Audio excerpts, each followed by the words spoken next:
Steve! Hello! How are you? Okay. Wow, I haven't seen you for a while. Well, I've been gathering nuts. Oh, cool. Well, you're here on a Thursday. You know what Thursdays are? 3-ingredient recipe? 3-ingredient recipes. With nuts? Well, how about coconut? Coconut? Coconut. Have you heard of coconut? It's a chocolate-flavored nut? No. It's actually it's its own thing. I don't even know how to say it. It just tastes very coconutty. Coconutty. Yep, but it's... Coconutty. Exactly, but it's very sweet. And Sweet? I know you like sweet. Sweet. Yum, yum, yum. Okay, so... Is it a legume? Well, actually, we're going to make macaroons. Macaroons! Macaroons! Ooh. And they're just 3 ingredients. 3. Coconut macaroons are a sweet, chewy cookie. They're really great for a number of reasons, one of which is that they are gluten-free and vegetarian. No gluten? No gluten. No gluten. Nope. Are they vegan? They're not vegan. One of the ingredients is an animal product, so it's not for vegans, but it is okay for vegetarians and also for those who have any sort of gluten issues. It's not for those gluten. It is for gluten. It doesn't have any gluten. It's for those people who are okay with gluten. Who are not okay. Or not okay with gluten. Exactly. I get it. You get it. I get it. So our first ingredient for coconut macaroons is, of course, Coconut. coconut. We are going to use 2 bags of shredded sweetened coconut. That is about 5.5 cups, or 5 1/4 cups actually. You can get this in any baking aisle. Just make sure that you get the shredded sweetened coconut because that's where a lot of the sweetness comes from. Does it have it unsweetened?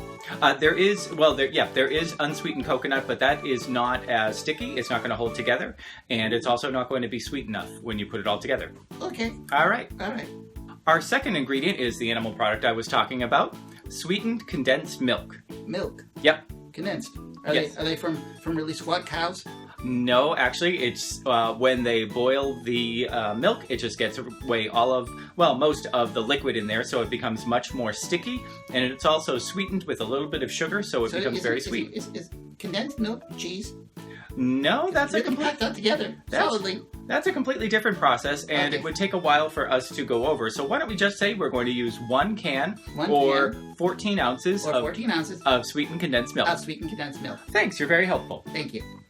Our final ingredient is 2 teaspoons of almond extract. Almond extract. Yep, you can use vanilla It's a extract. nut. Almond is a nut. Ooh. You can use vanilla extract. In fact, it's a little bit more traditional to use vanilla extract, but I find that the little nutty flavor in that really helps, and because we have Steve here, we can really heighten the nutty flavor by adding the almond extract. Nuts. You could actually use a coconut extract if you wanted to taste incredibly coconutty as well. But it doesn't taste like chocolate. It doesn't taste like... There is no chocolate in this, unfortunately. Okay. But if you wanted to make them and dip them in chocolate, you can certainly do that as well. Ooh. Why don't we see how these are made? Okay. I'm going to start with my sweetened condensed milk in a bowl, and to that I am going to add my 2 teaspoons of my almond extract.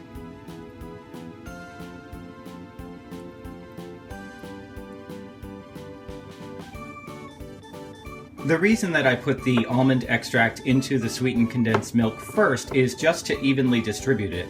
Because the coconut is really sticky and because there's a lot of it, I didn't want to have one section with a lot of almond extract and the rest to have none. This way I figure I have a better shot at getting it all evenly distributed.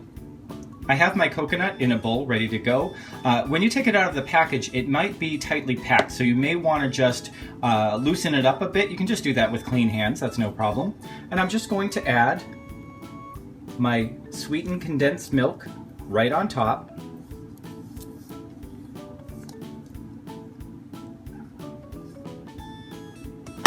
And I'm going to mix this thoroughly.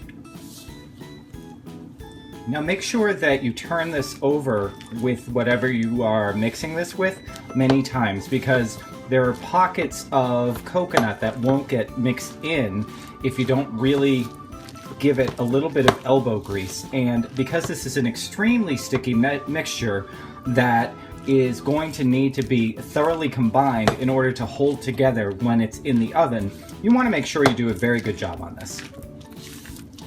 And besides, it's the only step in this process other than putting it in the oven, so you might as well take some time to do it right. So now that my mixture is all thoroughly mixed together, I'm going to take a parchment paper lined baking sheet. Make sure that you don't use just a baking sheet with any sort of spray on it, because they will stick and burn on the bottom. The parchment paper, or if you have a silicone sheet like a Silpat, that works really well. Because this is so incredibly sticky, what I'm going to do is take some canola spray.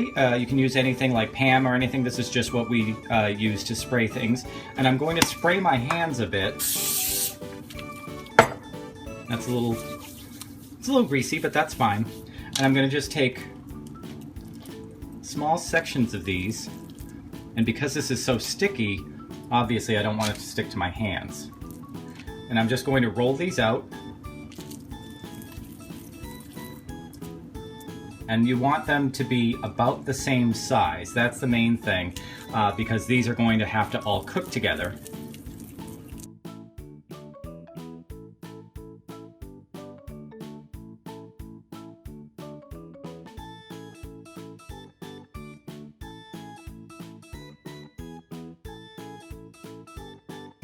Now that these are all on my baking sheet, I'm going to put them into a 375-degree oven for about 12 to 15 minutes, checking on them regularly because we want the tops to brown up and the bottoms not to burn. Okay, these are out of the oven. It took about 15 full minutes for these. I think because some of them are a different size than the others. The things that I want you to notice are that the tops are nicely browned.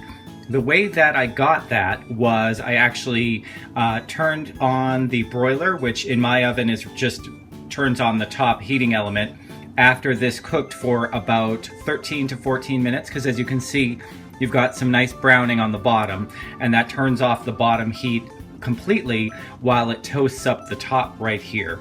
You really do need to let these cool completely before you try to remove them from the parchment paper. So just put these on a cooling rack, let them sit for at least a half an hour, preferably a little bit longer. The bottoms, as you can see, I don't know if you can see from here, but the bottoms of these, the condensed milk has kind of spilled out a little bit and spread out. This is what is going to kind of hold them together. The milk will solidify right back together because it's cooked together, almost like a little bit of fudge, let's say. And the tops just have to hold themselves back together. If you try to pull these off when they're warm, what you're going to get is just a big handful of very hot coconut. We don't want that, so we are going to let these cool, and then we'll serve them. So as you can see, these came out really well. The bottoms are nicely brown. The tops are also nicely brown. Steve, would you like one? I think Steve likes it. I think he'll be back in just a minute to tell us how he liked it. But as you can see... Ooh! Can I have one? Sure, but are you going to hang out with me while we talk about this? Okay, you can just have another one. Okay, thank you. These are a gluten-free vegetarian treat. They are perfect for a party where you don't know if people might have food restrictions. They're also great if you happen to go to a party with a lot of squirrels. Yes, it's very tasty. Mm-hmm. Steve, you ate so many of those macaroons. Well, they're tasty. They are. More? Well, why don't we just finish this up and then I'll give you the rest of the plate. How about that? Ooh, okay. So we are here every Thursday with another 3-ingredient recipe. I am helped by one of my helpers. This week was Steve. Hi.